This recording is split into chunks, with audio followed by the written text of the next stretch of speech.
Qancha yarim jonlar yashashga istar imkonlar. Bugun yana qadrdonlar biz siz bilan uddaladik.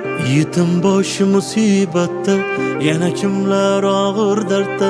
24 soatda biz siz bilan uddaladik. Shanbada peshin payti, hamma savob ishga qaytdi. Gul muborak juma payti uddaladik. Biz siz bilan qadrdonlar uddaladik. Aziz vatandoshlar, assalomu alaykum. Bu oila esingizdami? Pastdagi videoda ko'rib turibsizlar. Samarqanddagi oilamiz, mana xudo xolasa dokumentlari hamma yo'q tayyor bo'lib, bugun mana Hindistonga uchib ketyapti.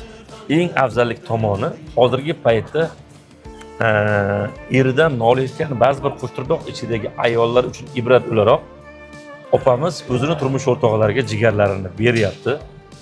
Tanajoni sog' bo'lsa, Alloh sizga ham umringizni ziyoda qilsin, farzandlaringizga bosh bo'ling. Aziz vatandoshlar, rahmat hammalaringizga.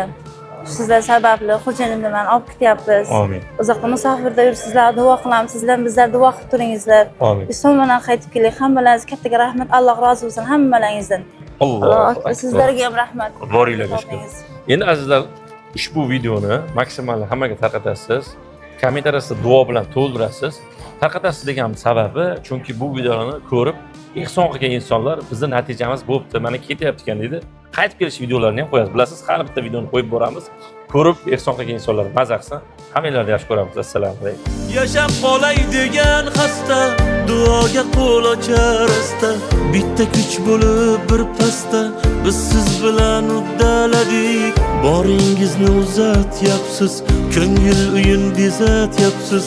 Telefondan kuzatyapsiz, biz siz bilan uddaladik. Shanbada peshin payti, hamma savob ishga qaytdi.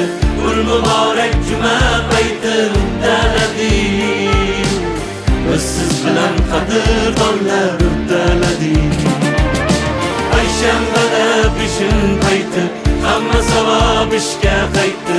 Gul muborak juma payti uddaladik. Biz siz bilan qadrdonlar uddaladik.